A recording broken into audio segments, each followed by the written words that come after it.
cercle culturel Jardin d'Éden Mobimba. C'est-à-dire, Wanodui, fondateur il y a club, Gabi Akabwe, Richard Moukoukou, Miko, Alain Kiango, Lili Gabo, père son âme, Jean-Marie Lukengo, Wanagno, c'est ce cofondateur. Mais fondateur, il y a Eden Musica, Ngaï. Parce que Ngaï na Utaki, na Zai 15. Zai 15 et Zaki le quoi Oka, et Zaki le quoi petit à Zaiko. Tous avez quoi interpréter Banzembo à Zaiko, tous avez quoi yemba Banzembo à Zaiko. Alors, na Zai 15, na famille na biso to lagi mi balengai na petit frère na moi la ninga, azali lelo na Assemblée nationale. Na ba o batikala ki bango nyonso presque ba famille moko. Ba famille à Mokalai. So machine akoma pasteur lelo. Bazaki Yemoko Michel Mokalai, petit frère hollandais Guilin, Kakouji, et puis na Carole, Aguilora danseuse. Le piratage est comme qui gangrène. Et Nalanda une fois émission, je crois que c'était en 2004, Nalanda émission Moko Caribou Variété où Mamie l'a recevoir à Papa Wimba. Alors, pendant Ngaï, Papa Wemba, c'est un géant de la musique, c'est le monument, c'est la légende incontestée, la star de star, la méga star. Alors, pendant Ngaï, il y a un bitumbo, il y a une piraterie, il y a Papa Wemba, il y a une sphère, il y a l'icolo. Solution, il y a depuis 2004. Depuis 2004, alors, ce qu'on a cité, en 2004, Papa Wemba le bureau piraterie ont dérangé. Et comme il y a moi été en tout cas l'état de la Likambo. On a qui n'a pas. Ce qui casse mon tonga na oche la mutema. Yemoga là. Yemoga lindenga lelibo. C'est le moteur de solution na Likambo yo. Azate ponga ntanginde mutema pa na ye. C'est ainsi que na bandi ba recherche pendant otala. Comment apporter une solution à cette piraterie qui faisait déjà parler. Il y a toujours un support qui vient pour relayer le précédent. Mais pendant que le précédent là est encore en fonction, je me suis posé la question de savoir ce support qui viendra pour le relayer, il est où? Il fait quoi? Pendant que nous avons utilisé la bande magnétique, vinyle et à la cure. L'air de bande utilisé vinyle, bande cassette et à la cure. L'air de bande utilisé bande cassette, CD et à la cure. L'air de bande utilisé CD, Nini et Koya Sima ya CD. C'est ainsi que j'ai vu. C'est par là que tu as commencé à y réfléchir pour trouver une solution ou apporter une solution tout à, fait, à ces problèmes. À ce problème. Okay. C'est ainsi que j'ai vu que le CD avait manifesté ses failles, il raye facilement, et il peut être copié, et il peut être transcrit sur le support de la volonté et tout. Et après cela, il existe déjà la clé USB. Mais cette clé USB n'est pas protégée. Justement. Donc il fallait y travailler donc, sur la protection. Il fallait travailler. Pas seulement sur la protection, aussi sur la manière de disposer le contenu sur le support. C'est ainsi que nous avons travaillé de 2004 à 2015. Quelle différence y a-t-il entre la clé USB et 1000 francs, 2000 francs, na haut? Clé USB na yo sombaka 1000 francs, 2000 francs. Ok, na on a quoi balabala ba tcheli musique. OK. Musique wana so yo ok nango, ba ko copier on mutu nyonso. Ko kipe ko supprimer on ndengo lingi. OK. Awa soki ozui yango musique wana d'abord. Il est interdit que l'ordinateur ne le lise. Donc nenge clé USB o ezali. Aha. So ina tiango na ordinateur nanga. Ordinateur a mon nangote. Ah? A mon nangote. Siko le wana ubumi ko. Comme il y a piratage nde na bomi. wana nde nalingi ekufa mais nabomi copie ya baproducteur te ngai nde na garantir plutôt baproducteur que soki abimisi 10 francs na ye ayeba korécupere yango ndenge abimiselaki.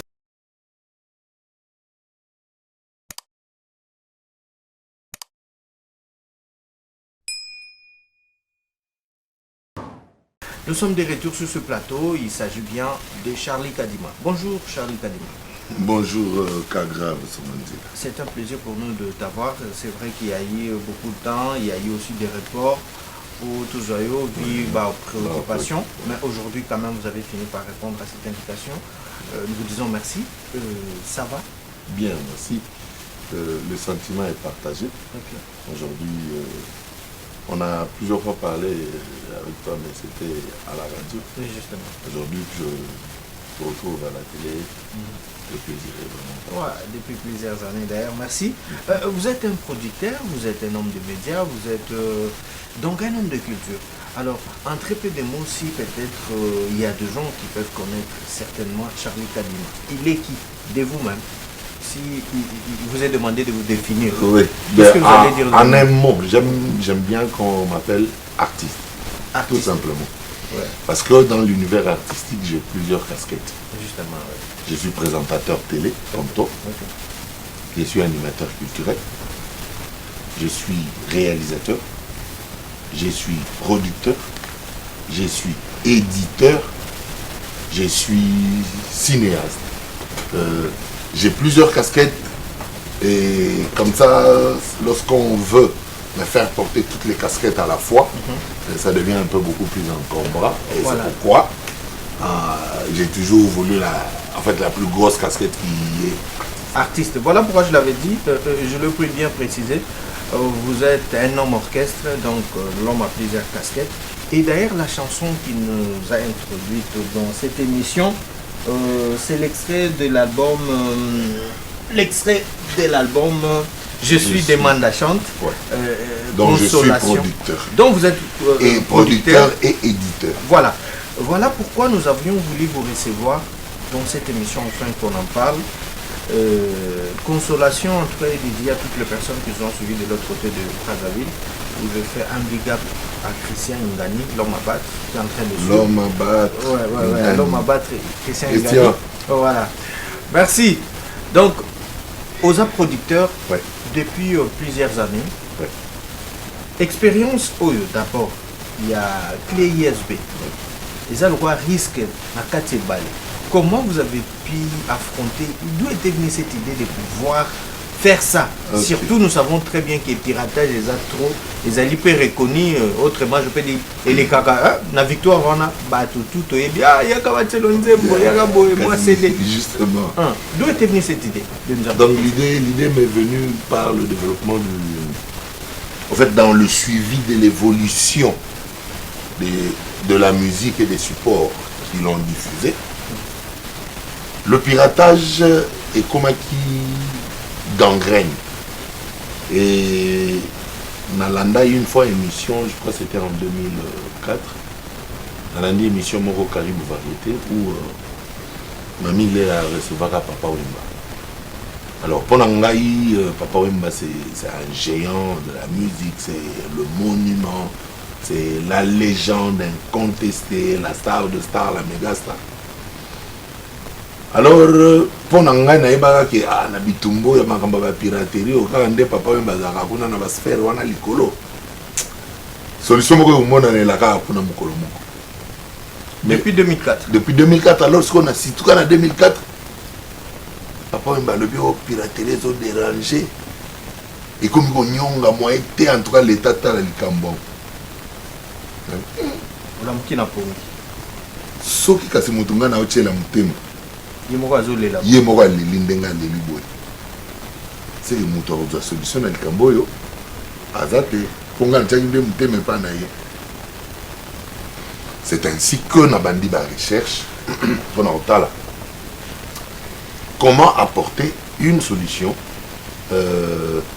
à cette piraterie qui faisait déjà parler quoi et puis Batebele ba komi kolé. alors na bandi kolanda évolution ya musique ndenge nini eyaki epa na biso ye na vinyle toleki na cassette toye na ba CD avant que tu vas CD toye na ba bande magnétique ainsi de suite. Et j'ai vu que il y a toujours un support qui vient pour relayer le précédent.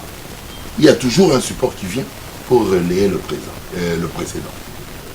Mais pendant que le précédent là est encore en fonction, je me suis posé la question de savoir ce support qui viendra pour le relayer, il est où? Il fait quoi? Pendant que nous avons utilisé la bande magnétique, vinyle et à la cure.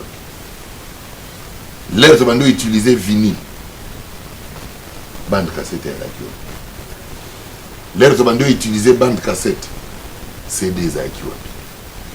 L'air de utiliser CD, nini ekoya sima ya CD. C'est ainsi que j'ai vu. C'est par là que tu as commencé à y réfléchir pour trouver une solution ou apporter une solution tout à, fait, à ces problèmes. À ce problème. Okay. C'est ainsi que j'ai vu que le CD avait manifesté ses failles, il raye facilement, et il peut être copié, et il peut être transcrit sur le support de la volonté et tout. Et après cela, il existe déjà la clé USB.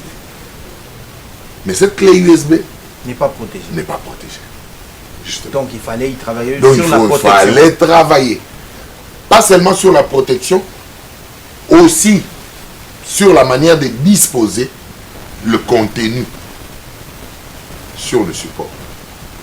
C'est ainsi que nous avons travaillé de 2004 à 2015. C'est en 2015 que nous avons finalisé 11 ans de 11 ans de travail de recherche. Cela n'a pas été facile pour vous? Pas du tout. Pas du tout. Pas du tout. Maintenant, la seule question qui m'arrive déjà en tête. Quelle différence y a-t-il entre la clé USB na biso to sombaka 1000 francs, 2000 francs na oud? Clé USB na yo sombaka ya 1000 francs na 2000 francs. Ok, na on a quoi balabala ba tcheli musique. OK. Musique wana so yo ok nango ba ko copier on mutu nyonso.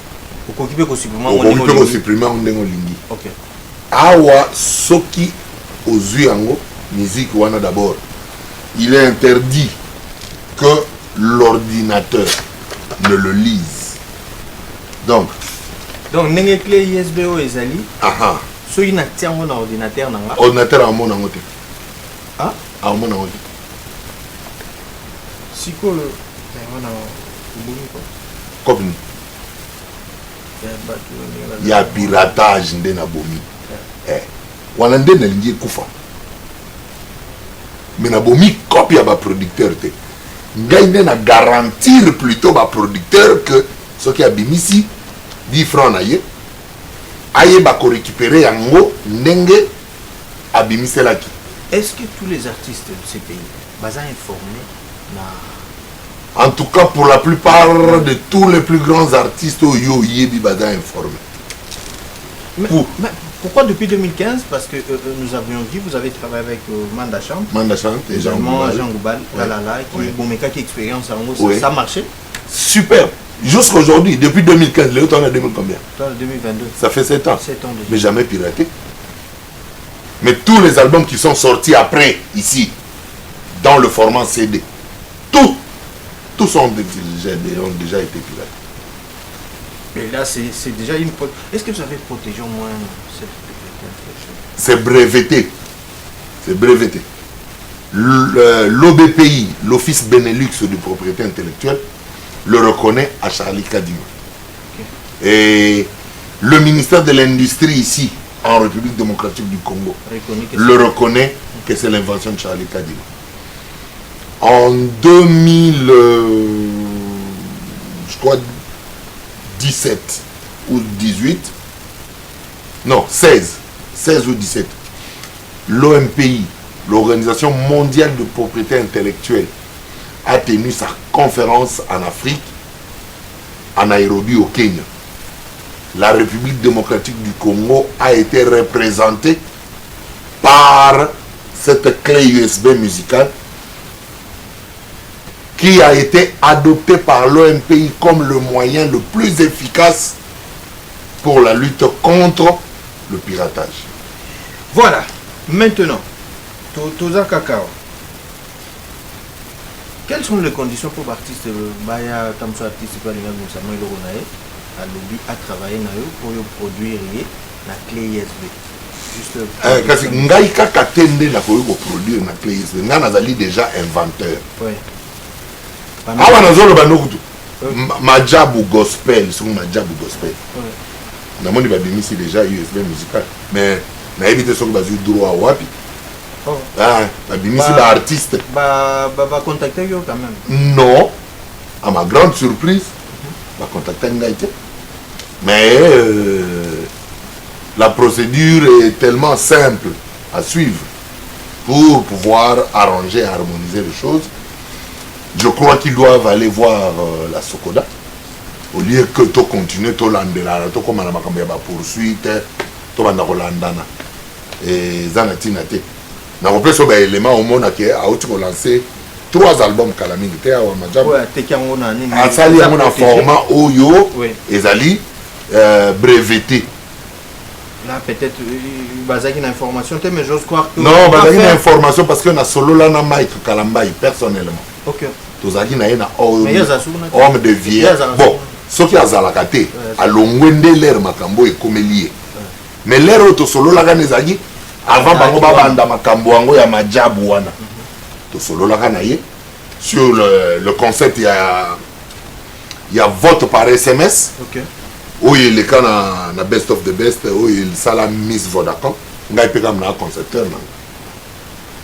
Mais vous allez en bas droit na. Ba futangai ba dommage et intérêt droit d'auteur Sokodazo afundaki Vodacom pour afuta ba droit d'auteur.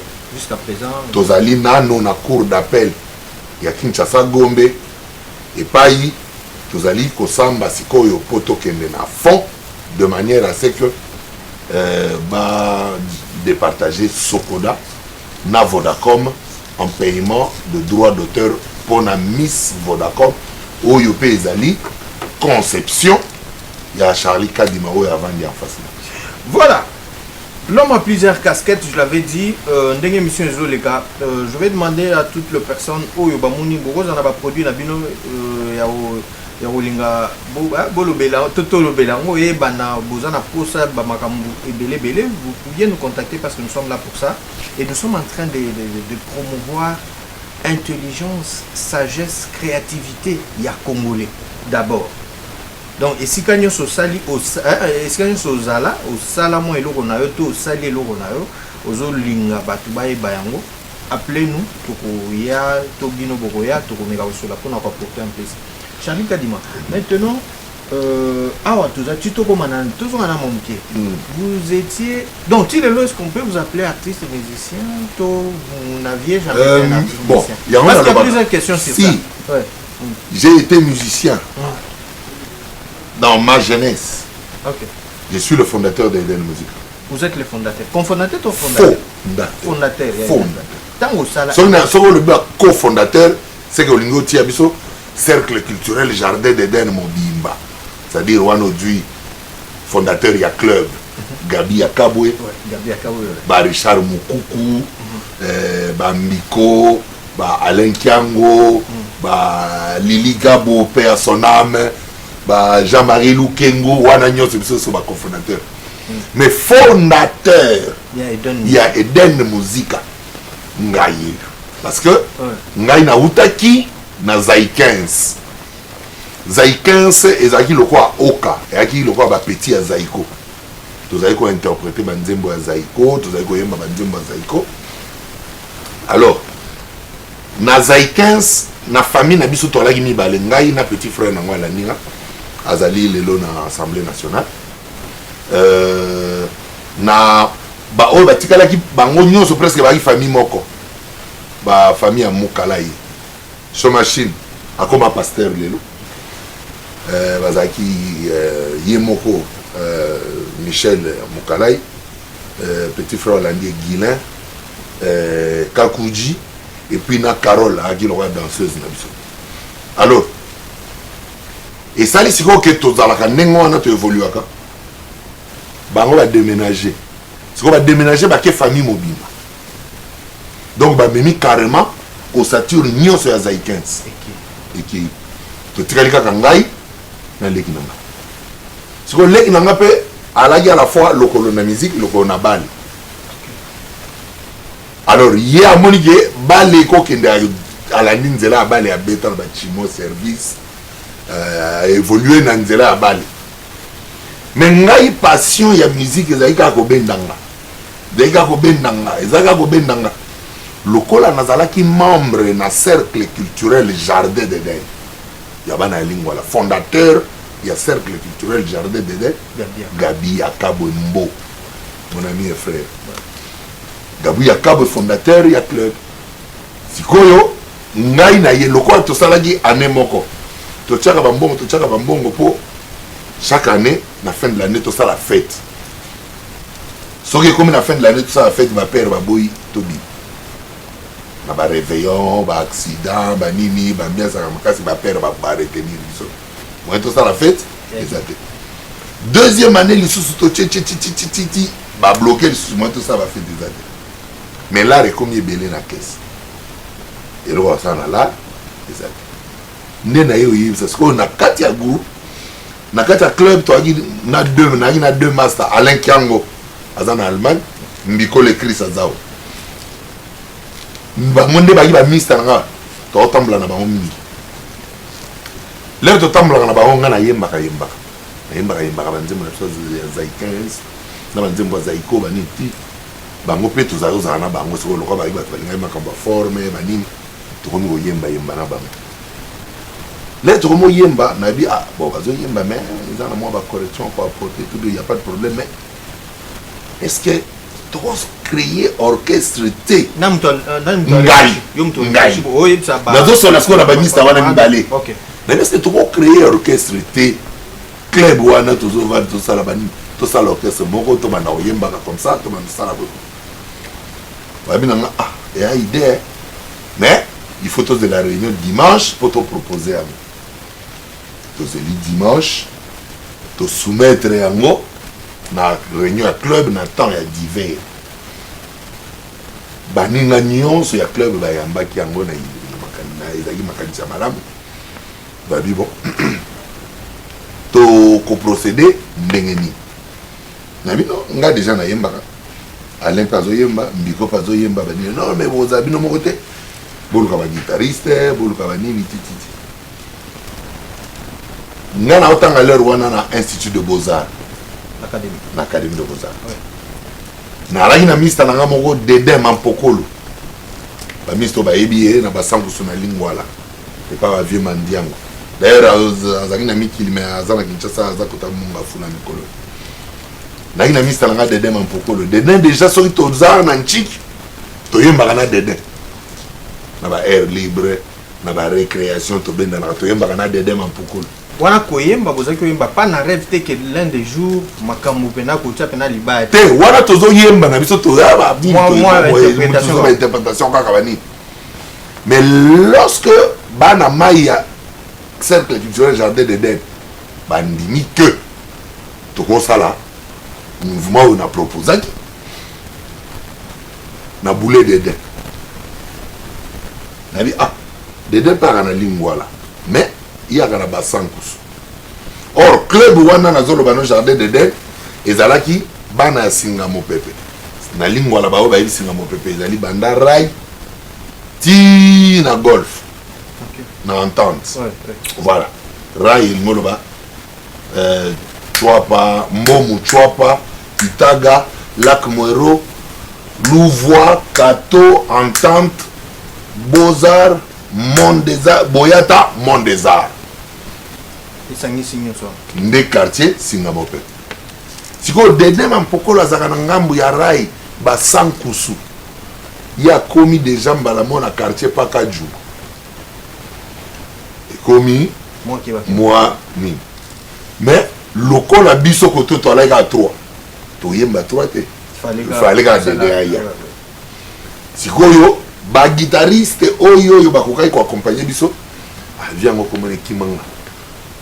Na des amoureux na coin ya Kasongolunda et pas na bango il na moi VE moko boy en diagonale na ba mambamba bana lingwa la ba yimba comme nazolo ba o ba comprendre bien en diagonale là ba mambamba qui quoi faire a okata sur famille na bango mobimba ba grand quoi faire na lingwa la moi na lingwa la to kata sur place alors vieux wana zaki en diagonale wana zaki ko yemba déjà kala tout azaki ko beta guitare nde to komi ko ye pa na ye to bando travailler to bando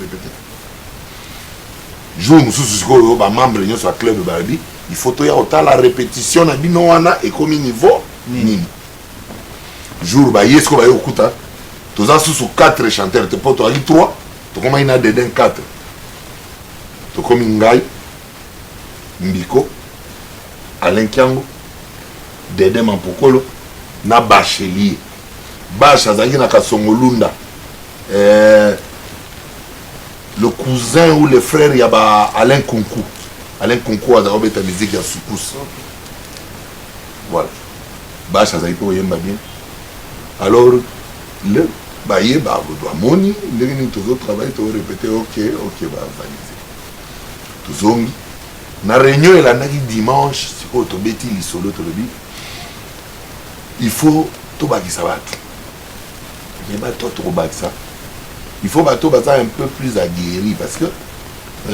oyo toza na bango baomema biso na bastyle moko lokwa ya mwa bavieux eske tozonga te tocreye mwa esprit moko ya sika mpona ya bajeune kaka na réunion wana mister moko apesi boule alobi idée wana est bien mais ba mister moko bazali awa bana lingwala mais bayembaka na orchestre moko ya 20 mains ba mister onde bana non tanga bakoma na ba bayembaka na orchestre moko ya 20 mains mais lokola bozwi boule ya ozongisa mouvement na lingwala il faut te récupérer ba mister wana mouvement on a 20 mains mouvement ni il fallait kaka awa na pesi ya domu Jean Mbote Gabin Chite ya Mulopoe Omi Omonga wana ba Krukuchu autour ya il fallait kaka Pascal Poba mon ami vous comprenez ouais. Il était aussi un acteur majeur dans Katia orchestre. Il y a il fallait kasi awa nazo tangelo ce qu'on a tangeli yo bato il fallait kaka mais na tangi ba mister na biso lingolo ba il fallait kaka OK siko lelo to bando luka to e baba nani yango ya lingwa la bazana il fallait kaka to yo découvrir que bazai beli Dama Vungu Joniko Wachomba Joniko leki ya il y a Sejoka Joniko est mort en Suisse ouais. Son âme repose en paix leki ya Sejoka Wachomba et Sejoka zali pe leki ya Sawa Chomba Sawa déjà maestro déjà bah Joniko bah Sejoka d'ailleurs qui à travers cette émission Sejoka on m'a dit qu'il est à Kinshasa il est à qui mais il faut rien pena ba mokolo mususu au kitoko il faut pena Sejoka il faut je veux vraiment faire mes recherches on dit que tu es à Kinshasa maestro Bazol Luko oui donc Sejoka il est à Kinshasa il est à qui tout fan na pena j'ai son numéro de contact je vais te le passer merci beaucoup là ça serait mieux maestro Yaga ouais il doit venir mettre pena makambo bien ba nzembo moko kitoko donc ouais voilà alors Dama Vungu Joniko Wachomba Mbo to récupérer ba master Zamatura Nazamat Antinzangana Nyarka Azasiko na Londres je crois to bengi ba gogo brutal to di bana mai on a ce mouvement event siko to blair to bendi bango sikoyo to sentir ngake ossature evandi mais là to bendi muta liboso to bengaka na ba musicien nyonso na tangeli wana ya Dama Vungu pourquoi parce que yende mista oyo tolobi alors il a dit il faut que to ba mista moko bana il fallait kaka était beaucoup plus proche na Dan Vungu. Voilà pourquoi vous l'avez approché. Tobengi Dan. L'air Tobengi Dan azaki soliste. Dan était franc et clair avec nous. Alors, il les a bien. po biso pe tolembi kobima libanda lingwala efo eza na mouvement na yango moko mais bana mai to bakuna bana mutu moko bayokelaka koleka so ngai nalobi na bango bakoyoka na bango mais mpo bayoka bango nyonso bandima mpe baya boye il faut mutu moko kaka convaincre bango mutu yango moko wana ndena Joniko wachomba sikoyo voilà leki ya sejoka parce qu'ils avaient beaucoup plus d'estime et de respect na Joniko parce que Joniko a été issu d'une famille qui avait déjà une lignée musicale déjà Sawa déjà Afrique internationale c'est Joka déjà Shockstar na banini tout avant Kutuana donc vous comprenez donc Joniko a na moi estime mingi vis-à-vis ba mista ba na estime mingi vis-à-vis na ye déjà parce que nous on a na famille donc bango de la famille ah je me rappelle jour avant Dan Mavunga là taka body ya rouge na pantalon ya jean ya noir je crois ya Levis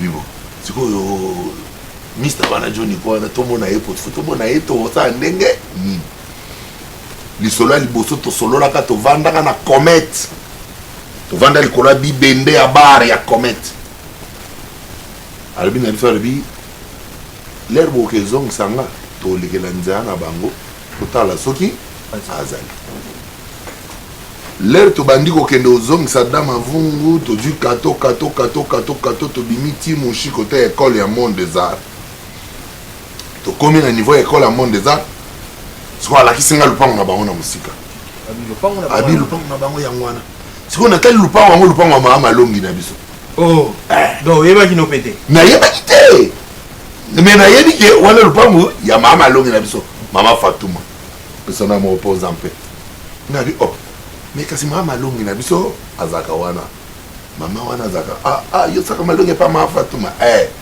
kasi Joniko wana nazoloba azali mwana ya mama Fatuma na bien donc kokota na lupango wana eza nango problème te na odie na kokota kanda toki pe ba toyebisi esko ye Dan yo kende lokwa yo bayebi yoza po Dan ana Beaux-Arts na venu Beaux-Arts sikoyo na venu Beaux-Arts monde des arts kuna sikoyo ake abimi Joniko abimi atali abimi maintenant géant suisseur quoi donc géant sakana te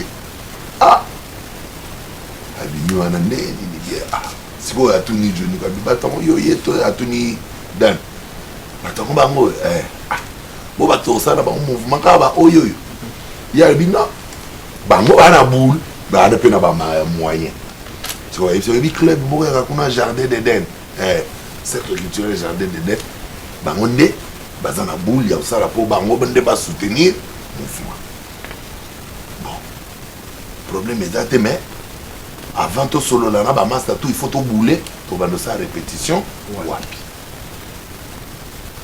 toponi place ya répétition na école ya monde des arts lelo école wana ekufa bateka ekoma bamapangu ya bato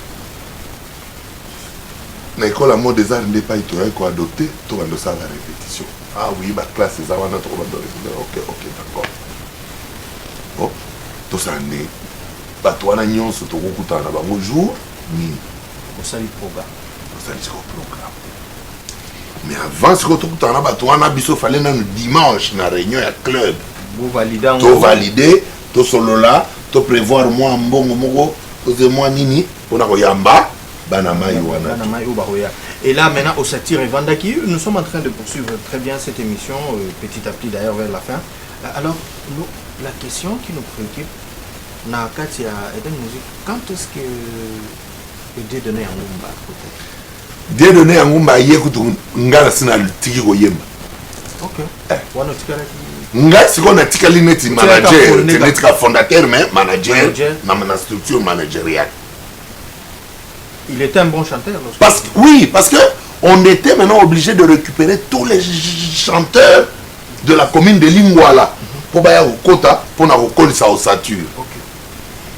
Donc Dieudonné Yangumba Chamberton, hier kutu to longwe déjà répétition à mort des arts.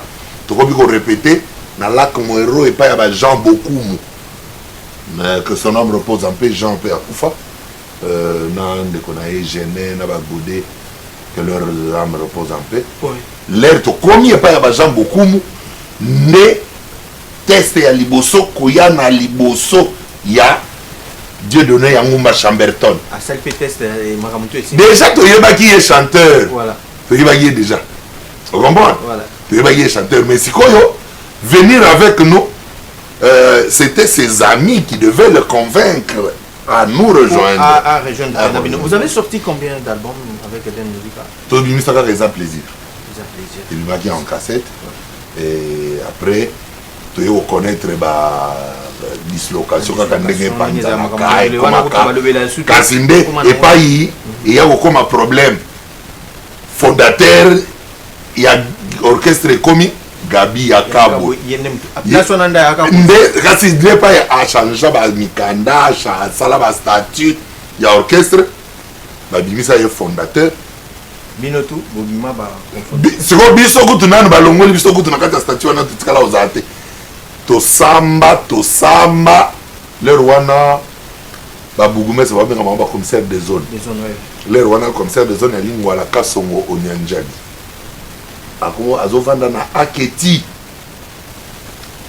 tokenda osamba kuna mais lero toke osamba kuna epa Kasongo sikoyo akoteli na ye bango pourquoi parce que bango baki na président oyo aki président ya badonateur na biso ya bamembre d'honneur na biso Magie Komboso Magie aye na bango lero wana magasin généraux ya imprimerie ezofuta mabe papier biloko tout ce qui ba listing biloko ebele Magie Komboso était parmi bato yo ba fournisseur ya ba biloko na magasin généraux banini tout ça aina la nde ba ye koyebisa biso bina na bourgmestre que non bino botika Eden Musica eza ya binote mikanda ona na ngwawa bayebi ke fondateur ya Eden Musica eza Gabi Akabo bino ba fondateur ya Eden Musica te to fâché to bini to longwa na une grande partie ya orchestre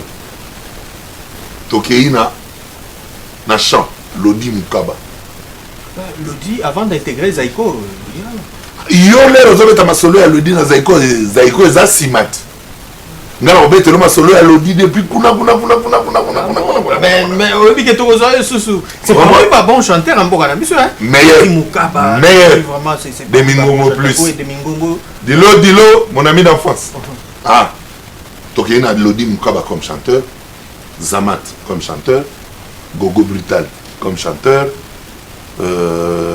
Ngamorosu na zongi na chant parce que les Rwanda ce que tu zongi ça tu as créé véritable Eden Musica. Comment c'est que leur tu créé véritable Eden Musica ba mi otozaki na bango sko pembeni o ba yebaki histoire o to vanda ka ba yebi ndenge ba esko ko rejoindre biso na mawana que non il faut to zongi Eden véritable Eden Musica.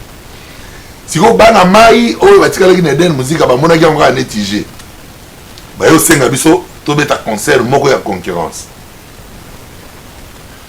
Eden Musica force ta lingua na véritable Eden Musica to beta concert wana na salle d'Izo élégante fimbu bazwa nano yoka merci beaucoup merci mais vous savez donc na bossa ba kombo batu mususu na guitare voilà Andosha Kombo OK Andosha il est aujourd'hui na Assemblée nationale Blaise Kombo Blaise Kombo oyo akendaki kokufa na accident ya Wenge Musica akendaki Wenge Musica il est venu de chez nous et pas na bango na Boyata voilà donc tolongwe na Eden toye na véritable Eden Musica tokomi ko répéter siko l'air to fiakuli bango fimbu ya salle d'Izo bango siko baki na bato makasi ebele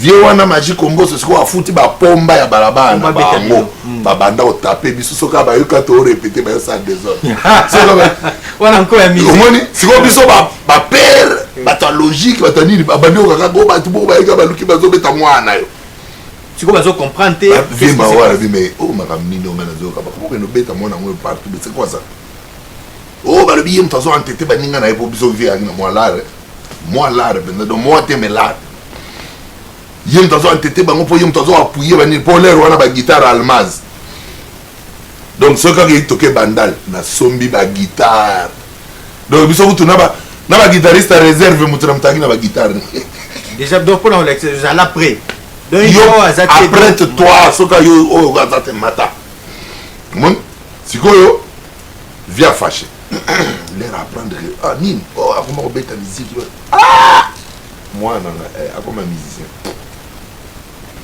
comment moi trouble et comme ça trouble c'est que l'air ba vie wana ba comme tinda biso ba yange ba beta biso biso pe poto contre ba yange wana biso pe to koti ba sport n'est pas ce qu'on a la kota judo pour ça là moi parce que les lots ba o ba yebi nazali judo ka ceinture noire troisième date. Donc, merci beaucoup. Mais vous savez, il y a beaucoup de choses, beaucoup de choses. Et dans l'émission, vraiment, tu pourras aussi s'en sauter. Je crois que tu as Yambayo Lissousou pour la deuxième émission. Ça serait mieux pour la suite. Il y a Moramni Sonné to Solo. Mais il y a une question que je ne peux pas hésiter. Il y a Kotunayo. Les lots, Marambouzou, les gars, la culture. Nous, vous en avez histoire dans cette culture.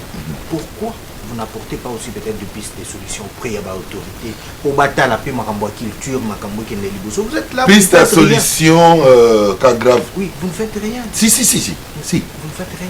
Attends. Par exemple, piraterie, ton piratage, et ronger l'industrie musicale mobimba, ti et boni yango. Mais piste de solution, yango, ISB musical. Mais il faut le Nani Ndenge Nazali Awa ezali signé Made in RD Congo. C'est-à-dire que l'on reconnaît que l'invention est une invention congolaise. L'État ne tient même pas un franc dans la recherche. Soutenons même pas. Même pas. Il faut les kaka ministre de la culture, les rois na ba yebi ba démarche nini na salaki. Seul le gouvernement est répondant. Le gouvernement Matata Mponyo, le premier ministre Matata Mponyo a instruit à son directeur de cabinet de me répondre, mais lui aussi m'a encore recommandé au ministre de la Culture, à l'époque c'était Banza Moukalai. Lorsqu'on m'a recommandé à Banza Moukalai est tombé malade jusqu'à ce qu'il en soit mort. Mais c'est l'administration, il y a les dossiers, il faut aller maintenant. Est-ce que yo yebi kenga doit réponse moi qu'on a ni balobi na balobi il faut bander ba dossier c'est les kaka avant wana et tali bisoté. Réponse on a que aujourd'hui on a primature. Donc il faut recommencer. Il faut recommencer tout à zéro. Donc c'est-à-dire il n'y a pas la continuité de l'affaire de l'État. OK? Il y a des gens qui sont venus mais qui ont trouvé des dossiers. Balayer en gros du revers de la main. Pour que alors les pistes de solutions on en a et on peut en emporter et belé par exemple sur l'élaboration d'un plan culturel aujourd'hui cas grave comment tu na la question est-ce qu'on ici qui est belge tout français à côté de la culture congolaise congolais non même pas. Mais l'État congolais a tiki promotion à la culture congolaise et la culture congolaise n'a pas beaucoup de centre culturel institut français oui. Na centre Wallonie Bruxelles est-ce que vous avez des belge ou français mais peut-être bisomoko tout ça distrait on s'en occupe parce que tout simplement il n'y a pas une politique culturelle. Et cette culture-là, c'est à vous aussi de proposer. Allez-y là. Écoutez. Oui. Aujourd'hui, tel que je te parle, est-ce qu'on connaît ici que Ndenga Nazaboui, ce qui n'a lingi, n'a sa la démarche pour qu'il ne redoute mon ministre de la culture. Vous avez tant bon justement, mais est-ce que vous avez que ce qui ministre de la culture n'a retour à l'objet? Cherchez-moi le monsieur Charlie qui parle là. Qu'il vienne m'expliquer ce qu'il est en train de dire là. Voilà, nous sommes arrivés à la fin de cette première partie. Charlie Kadima est avec nous, mais restez toujours branchés sur la RTGA parce que la deuxième partie est en téléchargement. Je vous retrouve à très bientôt, surtout avec lui.